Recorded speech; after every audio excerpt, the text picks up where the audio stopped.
The real problem with orthodox economics goes back to this ridiculous notion that economies began with barter.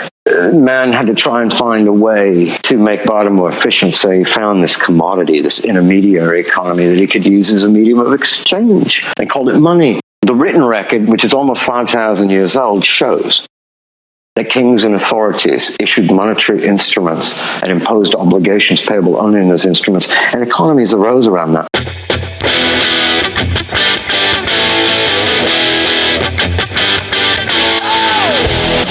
This is the MMT Podcast with Patricia and Christian Riley. Hi, I'm Christian Riley and welcome to the Modern Monetary Theory Podcast. You can find us on Twitter at MMT Podcast, and you can support the show by going to patreon.com/MMT Podcast. For as little as $1 a month, you can get early access to our episodes and access to patron-only episodes where we answer your specific questions. A big thank you to all our supporters so far. Your support means so much. You just heard our guest this week, Economist Ellis Winningham, talking about perhaps one of the most commonly held wrong assumptions about money, namely the myth of barter, which goes like this. Remember, back in the old days, you had a clay pot, but you wanted 2 chickens, and sometimes you'd wait all day, and someone would come by who wanted a clay pot, but then they didn't have the 2 chickens, and a person with 2 chickens would come along, but they wanted a sheep. Luckily, the guy with the sheep wanted a clay pot, but unfortunately, he wanted it in a different color to the one you made. And then weeks would go by while you, for some reason, continued to make clay pots even though nobody who wanted them had what you wanted. And people continued to raise chickens and sheep with no guarantee they could trade them for anything they wanted. And then the pots are piling up and the chickens are piling up and the sheep are piling up and you're starving to death. Anyway, finally, we all got together and worked out that it'd be better if we all used tokens to conduct exchanges. And then we all spontaneously agreed with no coercion to use the same type of token at the same time, and that's how money was born, remember? No, of course you don't, because it never happened, according to anthropologists. But it didn't stop a whole storytelling tradition called economics being born and having its enormous impact on our lives. Hey, why can't we fund the NHS? Well, economists are saying that we, a state that issues its own currency, has run out of the currency that it issues. Why can't we have a higher minimum wage? Well, economists are saying it will make everybody poorer. Well, why do we deliberately keep people unemployed? Well, something, price level, something, inflation, something, Zimbabwe. Well, that all seems to be in order. Let's all die. Me and my co-host Patricia thought it might be time to get into the business of questioning some of these articles of faith. And we spent the previous 2 parts of this interview with Ellis picking over some of the common misconceptions the general public have ended up with after decades of Chinese whispers about how economies work. If you're new to MMT, you might want to check out episode 20 with MMT founder Warren Mosler for a quick entry point. But basically, a key insight is what you might know intuitively, that the pounds you have in your bank account didn't grow on a rich person. They were issued by an issuing authority. The UK government issues pounds, the US government issues dollars, and the Japanese government issues yen. Your government spends money into existence when it buys things by typing numbers into a spreadsheet at your central bank, and those pounds or dollars or yen circulate in the private sector until they are deleted from existence by taxation. Usually in a given year, your government taxes less than it spends, and that leaves pounds, dollars, yen in the private sector to circulate. That's called running a deficit. A deficit sounds negative, but the government deficit is the private sector's surplus. By accounting identity, it's the pounds in your pocket right now. An economic downturn is when there aren't enough pounds circulating in the private sector to buy everything for sale, including labour. So inventory piles up, people become unemployed, firms create less output because they don't know if they can sell it, they lay people off, unemployment goes up some more, and the downturn deepens. All because the deficit, some numbers on a spreadsheet at your country's central bank, is not large enough. An electorate that knows its government can't run out of money can fix this by demanding full employment and fully resourced public services and an end to so-called austerity. An electorate that knows how modern money works can have better political arguments and fall out about important things like, I don't know, how to save the planet, rather than hitting arbitrary deficit targets and obsessing over context-free debt-to-GDP ratios. As ever, thanks for the time you put into learning MMT. Last week, in part 2 of our interview, we asked Ellis to respond to some common misconceptions people have about government spending. And we start this final instalment with a continuation of this. All right, here's the next one. The national government can always pay back bondholders because it prints money. No, that's not why. It doesn't print money to fund spending. I hate that phrase anyway.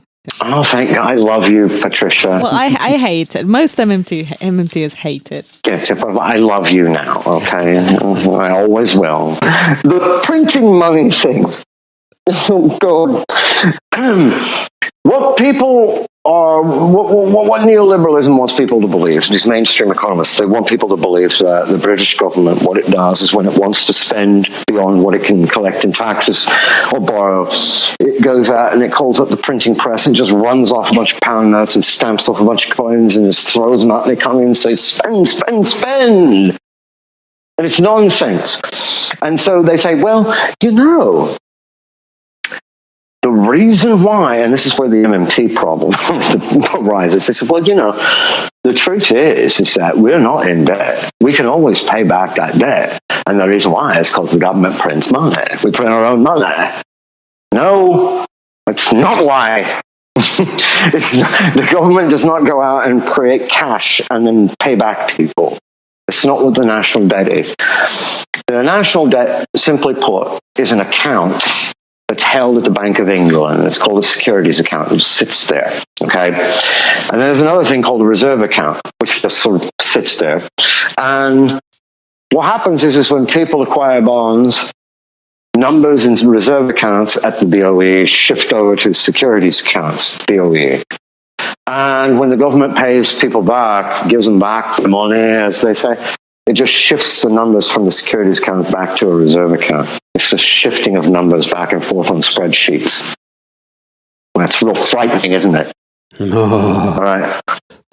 Yes, live in fear, please. Spreadsheet nightmare. We're all going to die. We like it. Okay. So anyway, when the government pays people interest, pays an entity interest, all that happens is the BOE simply credits somebody's account. Just marks it up. It raises the numbers up. There, you got your interest. That's it. It didn't come from anywhere. There's no cash. There's no coins. There's nothing. Just numbers flying around on spreadsheets. That's it. There's nothing backing those numbers either. People need to get this through the head. It's not printing money. I fought so hard trying to stop people from saying the government prints money. It doesn't.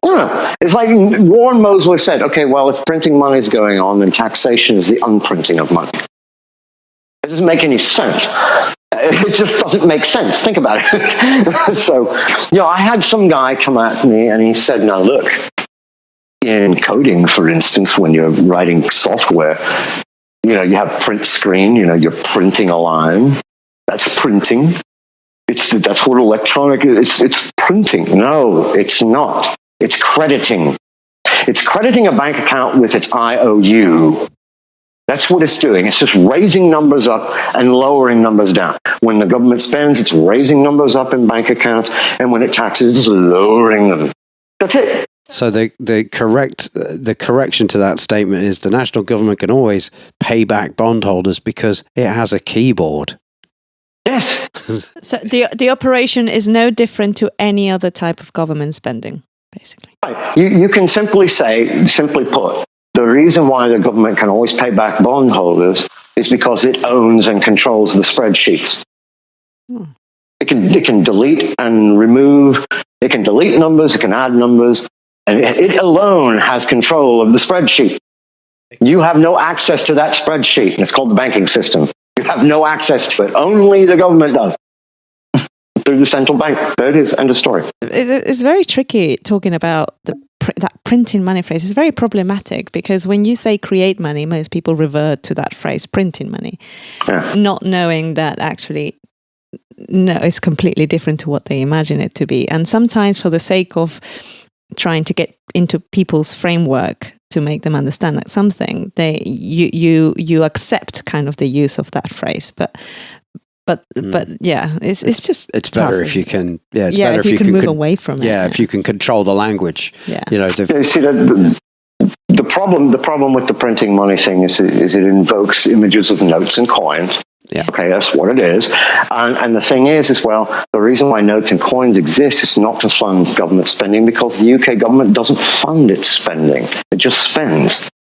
Okay, well, what's the cash for? The cash is to meet bank customer demand for it. That's it. That's why paper notes and coins exist, to meet bank customer demand for cash. In the end, the whole point is that Patricia wants to hold some of her money in a bank account. So that's just numbers on a spreadsheet. She might want to own a couple of bonds. Okay, so she does over there. And she might want to hold some cash too. All that is portfolio composition. Some of Patricia's total net financial assets that she has. Some of it is in bank accounts, which are just numbers. Some of it is in bonds, which are other numbers on another spreadsheet. And some of it is in physical cash. That's all. This is portfolio composition. Nothing else. That's just meeting bank customer demand for cash. And all it really does is allow the transaction to settle immediately. So if I'm Mazda and Patricia visits me and says, give me an apple, and I say, here you go, and she gives me a £5 note, the transaction settles like that. Whereas if Patricia were to swipe her debit card, what will happen will be the numbers in her bank account would drop, the numbers in the seller's bank account would rise, but the transaction would not settle yet. She would have to wait for the reserves in both bank accounts at the BOE to clear. So reserves would have to leave her bank's reserve account and move over to the reserve account at the seller's bank. And then the transaction clears. Okay. You do it with pound note, it just does it automatically right there. Boom, right away. But beyond that, it's nothing. The government doesn't need paper notes to spend, and it doesn't do that. Okay. Great. So the next one I heard you say recently, and I was very intrigued because I think it's something we speak about often, but we don't really define it. You said deficit, the statement is deficit reduction is what austerity is. You didn't say that. You said the opposite. Right. What I said was deficit reduction in and of itself is not austerity. Okay. And there are many reasons why. This is like I don't know. Something from the left that's come from the left. They want people to, well, deficit reduction is always austerity. That's what it is. No, it's not.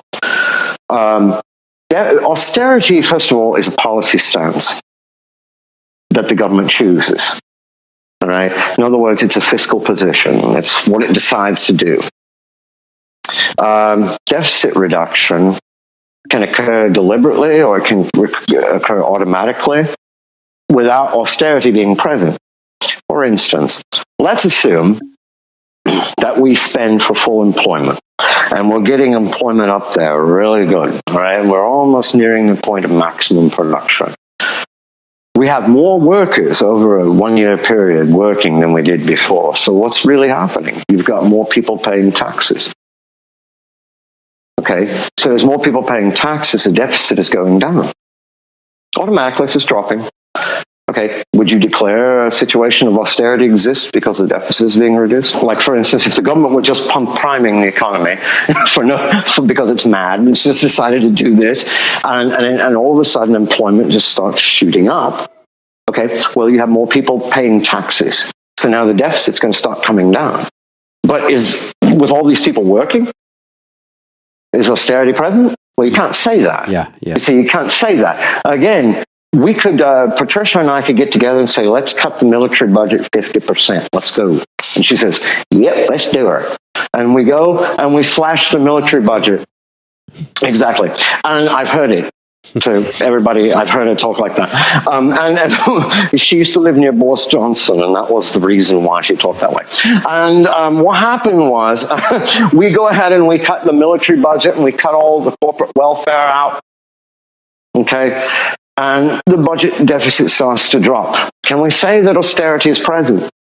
Not exactly. We have to know what's happening to the public purpose itself. All right? Austerity is a fiscal shift away from the public purpose towards something else. So the government has to deliberately decide to underfund and undermine benefits, the NHS, British Rail. That's another pet peeve of mine. All sorts of things have to be sanctioned. In other words, these have to be set aside. We're not going to fund them. We're going to watch it all rot. Police, fire brigade. We just don't care. Everything that benefits the public well-being is just, we're not funding it. All right, and then you maintain that. That's a fiscal stance. And that's called austerity. The effects of austerity are obvious. You have suffering, death, so forth and so on. So deficit reduction isn't necessarily in and of itself. I mean, you can be reducing the deficit deliberately because you are underfunding the public purpose, and austerity happens as a result. But that is a fiscal position the government takes. So what's your short version for a definition of austerity? Is it a deliberate depletion of private sector financial assets? It's austerity. Generally speaking, the way we look at it is, a short way would simply be when the government deliberately takes a stance against the public's well-being. Okay, that would be it. That would be mine. I mean, that'd be my personal way of describing it. But I've been known to describe things in very simple ways, a very unusual way, because I want people. Sorry, go on. Oh, go ahead. I'm just thinking out loud. There has to be a desire to make people poorer, effectively. Yes. There has to be a desire to squeeze every last drop out of people until they're screaming and suffering. Well, also they're redefining austerity, because austerity, I think if you look it up in the dictionary, is about something about cutting back on luxuries.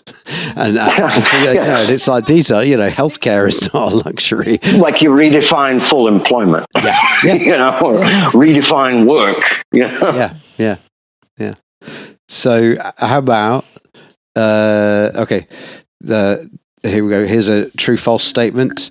The reason why GDP gets redistributed to the rich is because nominal wages are out of line with the price level. True or false? That's false. It doesn't even make sense accidentally. I mean, basically, all you're basically saying is somehow national income goes from worker share to capital because the wage that's agreed upon between employer and worker is low, and the rate of inflation is high.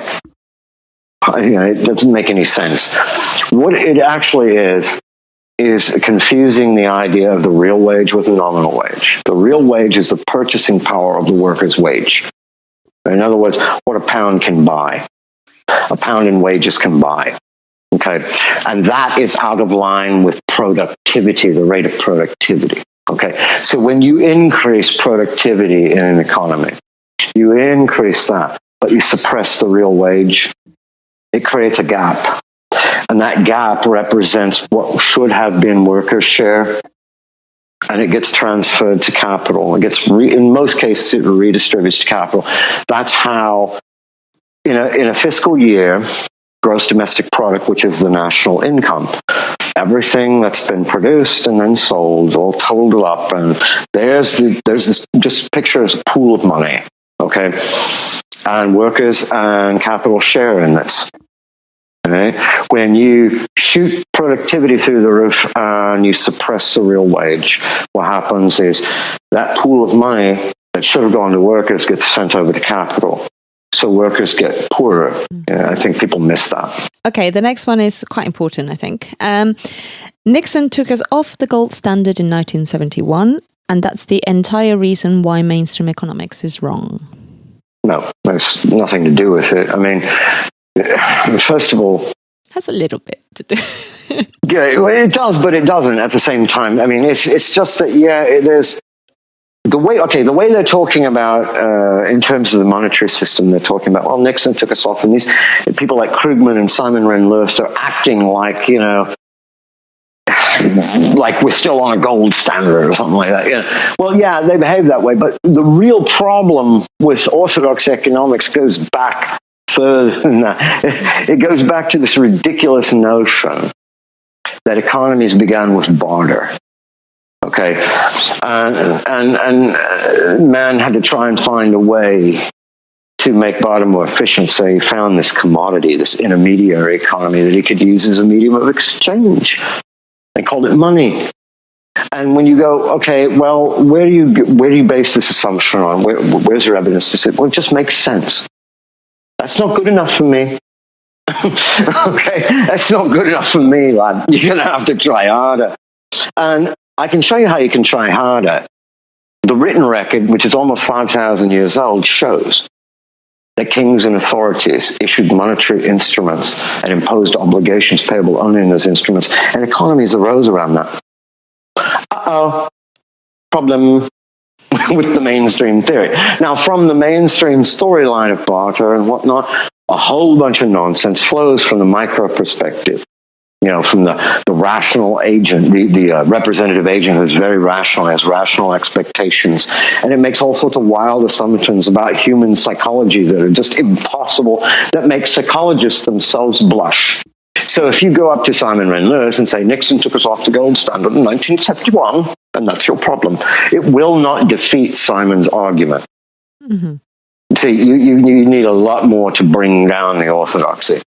You need deep theory. So you have MMT-informed macroeconomics, the stock flow consistent modeling. This will be the death knell, and MMT is the death knell. Sure, the proper understanding of currency and how it works, how money enters, flows through, and exits an economy, very important, obviously. But what I'm trying to say is, going up to someone like Simon or going up to someone like Krugman and telling him, when Nixon took us off the gold standard, it's not really going to stop him from talking. It's not going to shut his argument down. It's not everything. What it is a perfect starting point to get people in the general public to think in a different way. It helps people look at things in a different way because this is a historical thing. It took place. Well, the monetary system changed intrinsically. It works in a different way now. You see, and it helps people to think in a different way. All right. But that's not the end-all, be-all, I mean, that's not everything. Cool. Also, this has just popped into my head. I think that, again, Warren Mosler said this at some point. Hey, look, people talk about that Nixon took us off the gold standard in 71, but we could have been off the gold standard way before that. It's just nobody asked for any gold. It was exactly not even tested. Yeah, you have to sit there and actually threaten the gold supply before the government will start going, uh-oh. That's the whole thing. Nobody really wanted to convert, and then speculative currency attacks did start occurring. And people are like, whoa, back up. Government's like, no, sorry, can't help you. Yeah, this is a game we could lose. Why even play it? No one ever claimed gold in the whole period of the gold standard. Well, the point is no one did it to the point where, where you're going to actually find a depletion of the supply, the point where it's going to threaten things. Like for instance, and this is a perfect example, once again, of bonds and gilts. The purpose of these things. During the gold standard, this was the entire purpose of a bond. It wasn't to finance anything. It's not financing. It was defending. Mm-hmm. The government would issue a bond. Okay, and it would say, hey, you people, gold certificate holders, you people holding currency, can I interest you in a bond? That way you won't demand conversion to gold. And they say, maybe. What's in it for me? Well, I'll pay you a bit of interest. And if I pay you a bit of interest, you hold this for like 6 months to a year, maybe 30 years or 10 years. Yeah, it's a little maturity right here. I'll pay you interest every 6 months or a year, whatever. And at the end of the term, you cash that bond in, you can buy more. You could convert all that to gold. You got more money there. And so people say, well, I think I'll do that. All right. Well, that's the whole point. When we talked about the cost, when you hear about the cost of government borrowing, today, which is nonsense, doesn't apply anymore. But back then it did. The market controlled the government's cost of borrowing because it was up to the market to determine whether or not it would accept interest payments or if it would convert. Which one does it want to do? Convert to gold or accept the interest? Okay, so that's up to the market. And you left it to market forces to determine. So the government's cost of borrowing could skyrocket. And how could it do that? Well, it's real simple. What if people, on the whole, on aggregate, were so determined to convert their pound sterling to gold that nothing the government did, no interest rate that it offered on its bonds would be acceptable? Government's in a tight spot. Can't defend the gold supply, can't defend its currency. It can only do one thing. What is that, Christian? Remember, it has to suspend gold convertibility to prevent disaster. There it is. There you go. And that's your floating currency. And so there you have the purpose of a treasury bond. It wasn't to finance anything, it was to defend. And again, in the modern day, that's what a treasury bond does today. It defends something. It defends the central bank's target interest rate. It drains away excess reserves. That's it. It's a defense mechanism. It's not a financing mechanism. Okay? And there you have it. I wanted to just, this one, Ellis, this might be one for the geeks or it might not. The national government sells treasury bonds and does so directly to investors. No, it doesn't. It auctions them. And it auctions them into the thing called the primary market. Okay? And I know I always use the US as the case when I'm teaching this because it's very clear. What it is that the Treasury auctions these things off to primary dealers into the primary market. And the primary dealers are a bunch of banks. And they obtain those bonds because they're obligated. You see, this is the really interesting thing. When the government auctions, they're obligated to bid. They have to do it. Right? And once they obtain these bonds, they then have to create a market. Did you hear that? They have to create a market for these bonds. And that means offloading them into the secondary market where the investors are waiting to get their hands on them so they can play with them and trade them back and forth. But by the time an investor, like, you, for instance, Christian, or you, Patricia, by the time you get your hands on them, those bonds have already been offloaded into the primary market and it's all over with. Right. See, that's the thing. And people don't seem to realize that. I understand that, you might be taking a shortcut and saying, well, the government sells the bonds to investors. No, it doesn't. It does. In short, the private sector does get a hold of these things. But the private sector in no way, shape, or form determines anything about the government's cost of paying interest or anything. It doesn't affect it because the central bank, the Bank of England, for instance, could just make an offer. This might be a good point to explain something because I think a lot of new people have questions about this and they can hardly find, it's very hard to find the answer because it's rarely talked about. But how one of these bonds particularly works is it has a face value. It has a price, okay, and there's an interest rate attached to it, and it's out there floating around in the secondary market. When people trade these bonds based on supply and demand, it affects the price, which then affects the yield of the bond. So if the price, generally speaking, if the price on a bond is going up, then the yield is going down. That's the government price that it would pay in interest. And if the price is therefore going down, then the yield is going up. So it's like reverse of the two. Well, what the central bank can do is simply offer a price higher and a guaranteed price higher than what the market can get that bond for, that particular maturity rate. And then what happens is the bondholders know right away they have a guaranteed sell to the central bank. Why would they know that, though? Question. How would they know that? Why would they think the central bank has the capacity to just buy up all these bonds? Because somebody out there knows that money is not a commodity. It just comes from somewhere. And so here's these investors running over to the central bank, just turning them over. The bank's turning them over to the central bank, and the bank gives them some liquidity. Here you go. But it's absorbed all these bonds. It's snapping them up, and it's literally bleeding the market dry of the bonds. What do you think is happening to government's cost? Okay, this is how government controls what it pays in interest across the entire yield curve. The market doesn't determine the government's cost of borrowing. Now look at the Australian case. Well, let's not lose our AAA rating. Really? Come on. Who's controlling what? They want you to believe, these rating agencies want you to believe that the government is being controlled and it's at the knees of the bond market. Medway said that at one point recently, didn't he? Yeah. Okay, yeah. That's punk. The BOE could snap up any bond and any maturity rate that it wants to by offering a higher price. The market would sell, and in doing so, it would affect the yield curve. The government controls what it pays, not the market. It's nonsense. Can I do the next one? Because I really want to hear about this. Okay, yeah, I'll allow it. All right. So, raising interest rates always stifles aggregate demand, and lowering them increases it. You see, once again, this is a mainstream idea that monetary policy is supreme. It's a supreme tool. And what happens is when the central bank reduces interest rates, it stimulates aggregate demand, and when it raises them, it stifles it. Okay, it's not necessarily true. Let me point out something. When the central bank raises interest rates, for instance, who is benefiting? Banks? Yes. Yeah.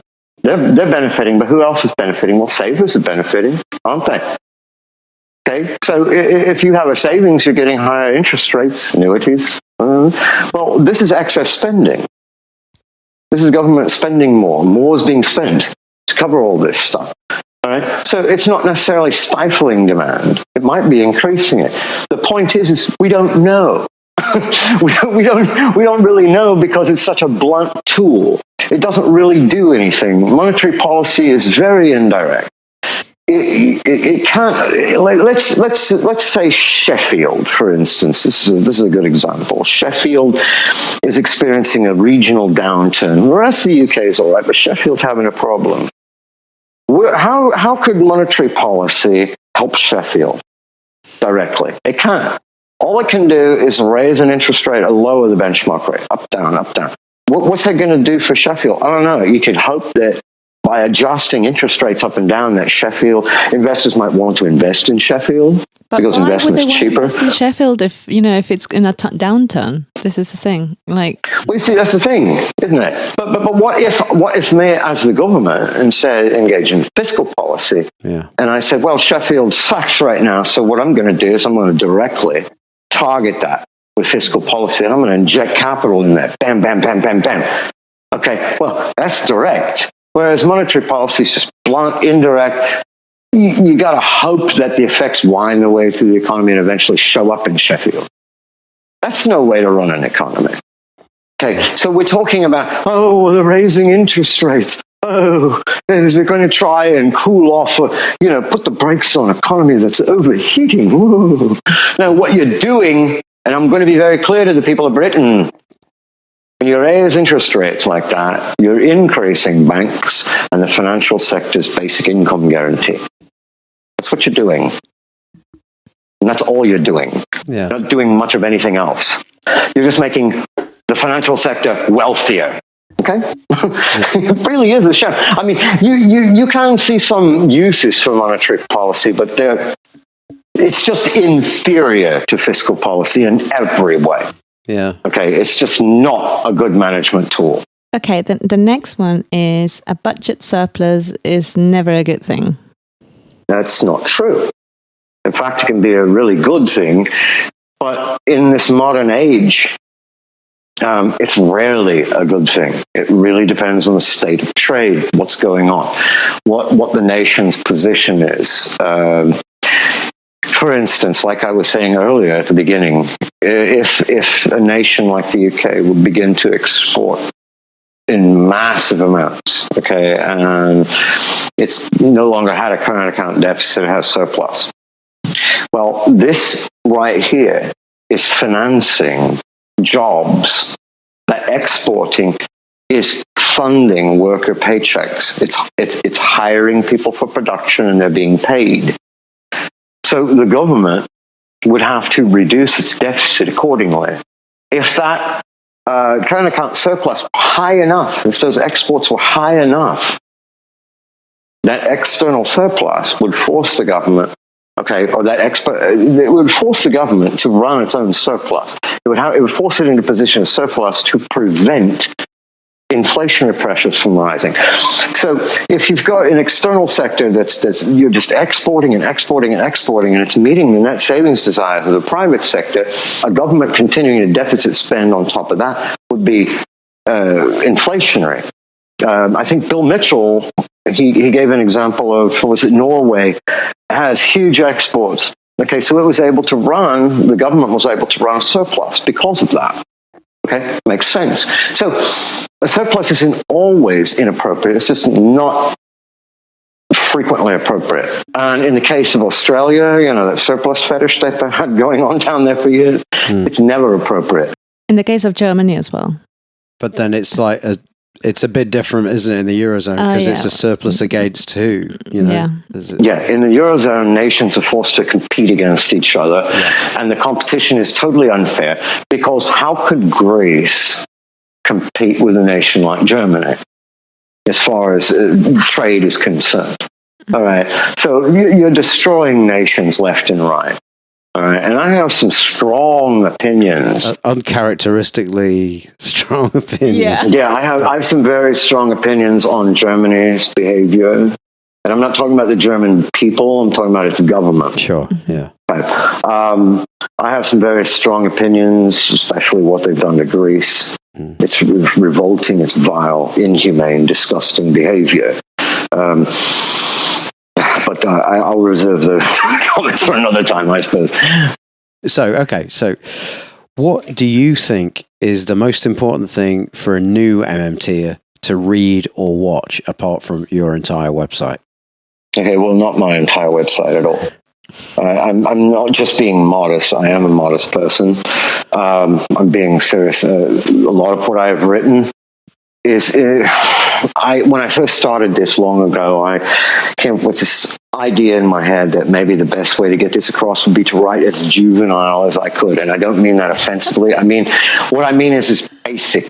Yeah. So basic that it's just ridiculously basic. It sounds like just some guy on the street talking.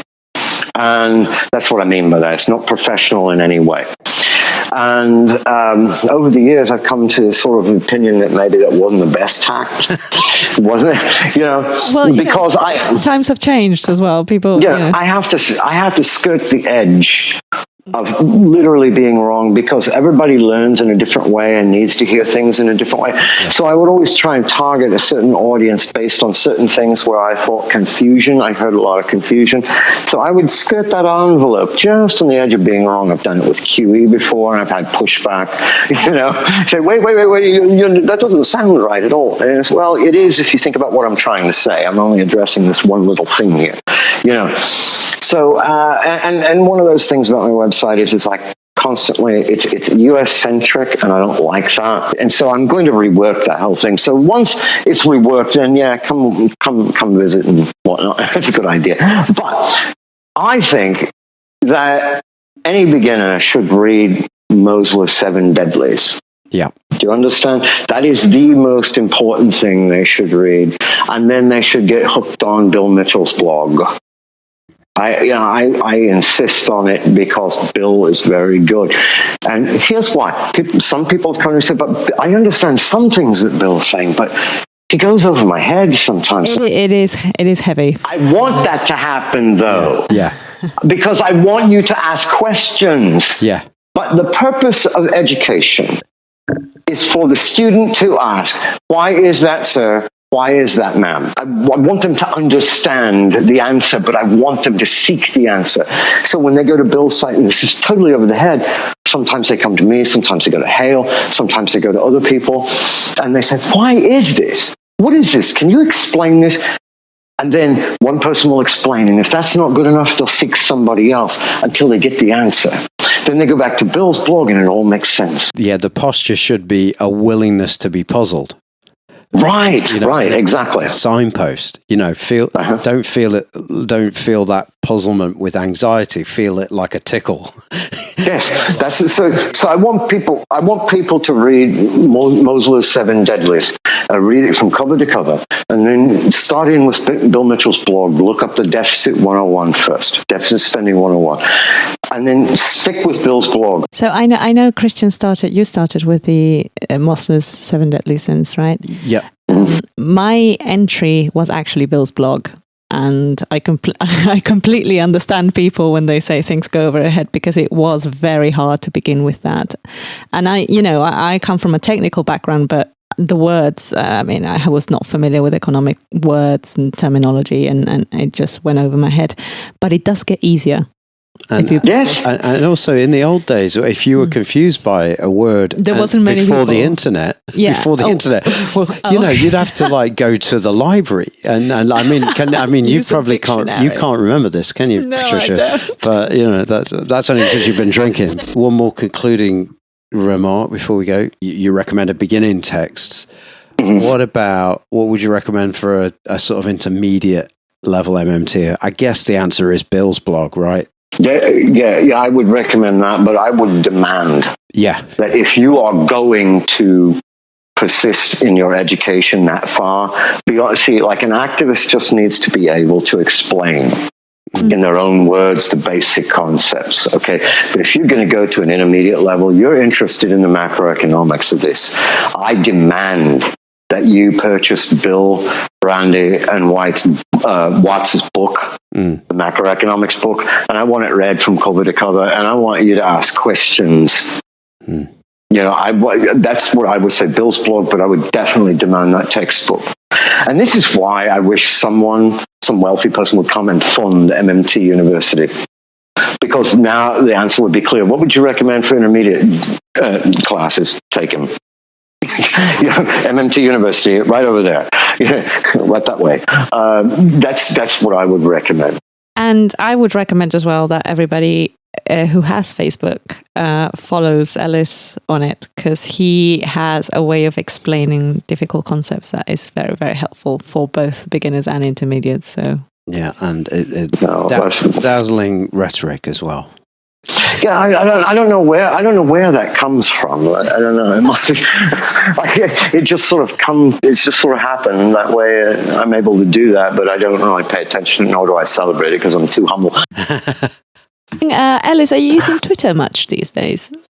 No, but I want to go back. I used to do live lectures with Twitter storms a couple of years ago. I did one on the job guarantee, and I did one on deficits and surpluses. And they seemed to be hugely successful at the time. And I had one of the students who's one of my most successful examples of students ever, Erin Taylor, who's a lady that lives in California. She came to me once. She was just introduced to me. She didn't know a thing about economics at all. Look at her today. Yeah. And I didn't train her all the way. I trained her in the beginning, and she went out and got more information. Look at her today. I mean, she's a wealth of knowledge. She can stand on her own 2 feet and fight in a debate. It's great, actually. Best example of what education can do. Mm-hmm. And she went from having no interest in economics whatsoever, none whatsoever, to developing a great interest. And she educated herself, and she got the answers. And look at her today. I mean, it can be done. Anyone can do this if they just have the drive to dedicate themselves to it, just even a little bit each day. But yeah, Erin, I'm very proud of her. I think it's just magnificent. I wish we had more people like that. I hope she's listening. I do too. Yeah. I do too. I love her to death, and I'm very proud of her. Okay, well, shall we wrap up now? Unless you want to say anything else, Ellis? Is there a... maybe your webpage. What's your webpage address? It's elliswinningham.net, right? And then we've also got... and your Twitter handle is as well, Ellis... Ellis Winningham, one word. At Ellis Winningham. And Facebook, Ellis Winningham. I would say the Facebook is the place to stay current with you. I would say. Yeah, he's more prolific on Facebook. Yeah. And you can talk in paragraphs. Yeah, where Bill does his blog more prolifically, I end up on Facebook. Now, occasionally I make jokes and I talk about stuff, but the reason why I do that is because I'm human. and second of all, I want people who are learning to have a good time and be distracted a bit. All right, Ellis. Cheers, and thanks a million again. Thanks for a great night. Yeah, cheers, you too. I really appreciate it from the bottom of my heart. So that was Ellis. We had a great time talking to him, and now we're going to try something new. We're going to go to a listener question. So last week, me and Patricia recorded a patron-only episode where we researched and answered questions from our Patreon supporters, and I'm going to play part of that in a moment. But just to say, you can become a patron of this show for as little as $1 a month. That's 82 pence at the time of recording. If you want to pay more, we won't fight you.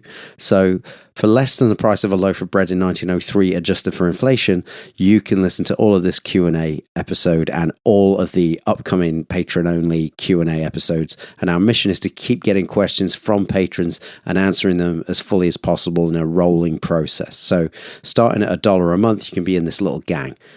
We really enjoy thinking about and answering the questions we got, and we're in the process of answering everything that comes in from our Patreon supporters, so hope to hear from you through that channel. Okay, here we go. Our first three questions come from Conrad Hughes. Hi, Conrad. He writes, three things keep on coming up in conversation when I talk about MMT. I'm going to go through those 3 points. Point one, Conrad writes, exports. If I'm remembering right, Steve Keane is broadly sympathetic to much of what MMT says, but he thinks Mosler's description of exports is mad. So my answer to this is, I don't know whether Steve Keane's accepted this yet or whether they were just talking past each other, but here's the Warren Mosler view of imports and exports as I understand it. First of all, if we talk about real wealth, we're talking about real things like goods and services and raw materials. If we talk about nominal wealth, we're talking about money. So if Warren says in his characteristically no-nonsense way, your country's real wealth is its pile of stuff, all the goods and services your population can make domestically, plus anything the rest of the world wants to send to you, minus what you have to send to the rest of the world in exports. So even if you've got low unemployment, but you've got unemployment, there's a real resource there that's lying idle. You're not maxing out your country's real wealth. And you send stuff to the rest of the world in order to get the imports, not to create jobs. It does create jobs if you make stuff and send it to the rest of the world, but you're using your nation's labor and other resources to make goods and then sending them away for some other nation to get the benefit from it by consuming what you made for them. You're deferring your consumption.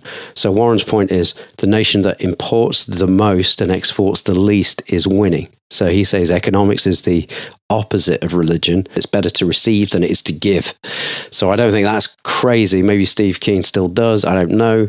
But I'll add some nuance to this. If you import all your food, say, yeah, you could be held hostage by other countries. You don't have food sovereignty, as our friend and guest Fidel Kaboub would say. You're seeing that play out in Venezuela. Yeah, they've got loads of unrefined oil to send to the rest of the world, but if a superpower like the US gets involved and imposes an embargo, you've got a problem. So check episode 12 of our podcast with Fidel about monetary sovereignty to really unpack those issues fully. And so anything you're going to need to source domestically at a time of war, if you import all your steel and you've got no capacity to make it domestically, that's going to affect your sovereignty and therefore your monetary sovereignty. So if you can't make essential things at home, other nations or groups of nations coordinating can erode your actual sovereignty. So I like Warren's take on exports, but with those caveats. So just to remind ourselves, Warren's take is this: exports are a real cost to a nation, imports are a real benefit to a nation. So remember at the beginning the difference between real and nominal wealth. So Warren's statement about exports being in real wealth terms a cost. Remember, you're using your time and resources and labor to produce something and send it away, and imports being a real benefit. Some other nation has been using its resources to make something, and then instead of consuming it, they're foregoing it and sending it to you to enjoy.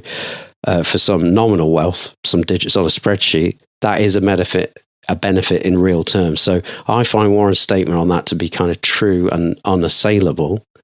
If you look at the situation by characterizing jobs as a scarce commodity, which I know that's how we've been taught to think, and maybe that's something to do with politicians being up to their usual tricks. Mexico's stealing our jobs, India's stealing our jobs, China's stolen our jobs.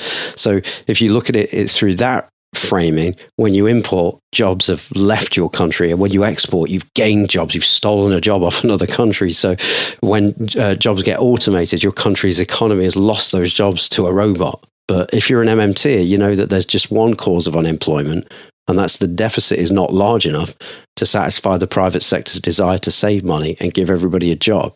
And there's two solutions. The government can hire the people, or they can cut taxes and let the private sector figure it out. And again, channeling Warren's Mosler, if you think we're in a private sector emergency, you could cut taxes.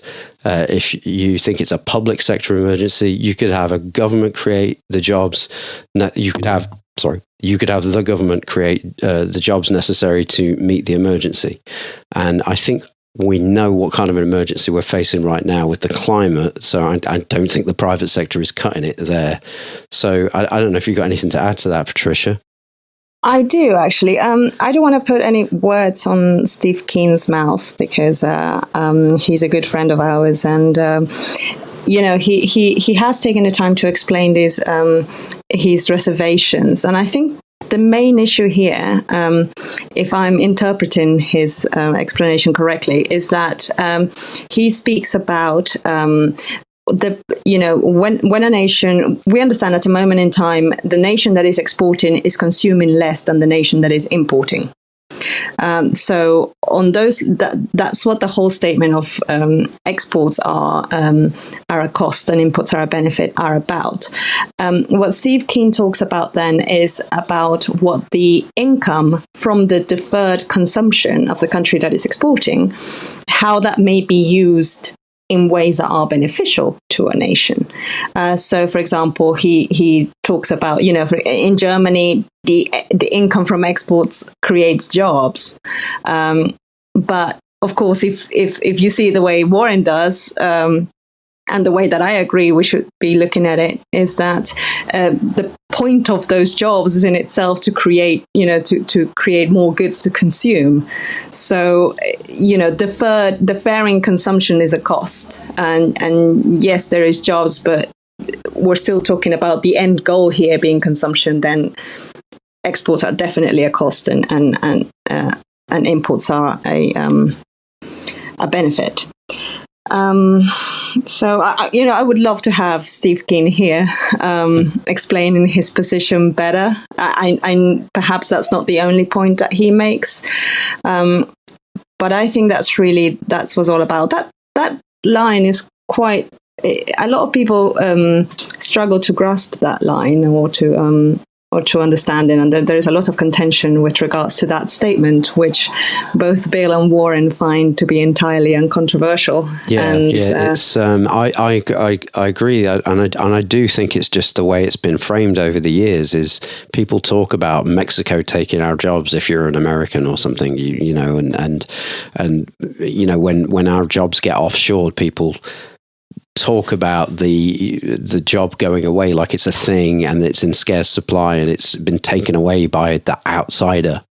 Yeah, but jobs are not really something that we are short of. I mean, in the sense that the government could always employ everybody. Exactly. So and we know this as MMTs, and hopefully maybe we're making sense here. I'm glad we agree. I love talking to you. Anyway.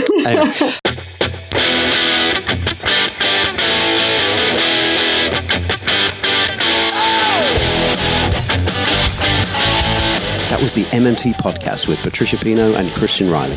You can become a supporter of our work by going to patreon.com/MMT podcast. Get in touch with us on Twitter at MMT podcast, or I'm at Christ Riley, spelled ChristReilly. And Patricia is at Patricia N. Pino, spelled PATRICIANPINO. You can also email me at christriley@outlook.com. Thanks for listening, and we hope to hear from you.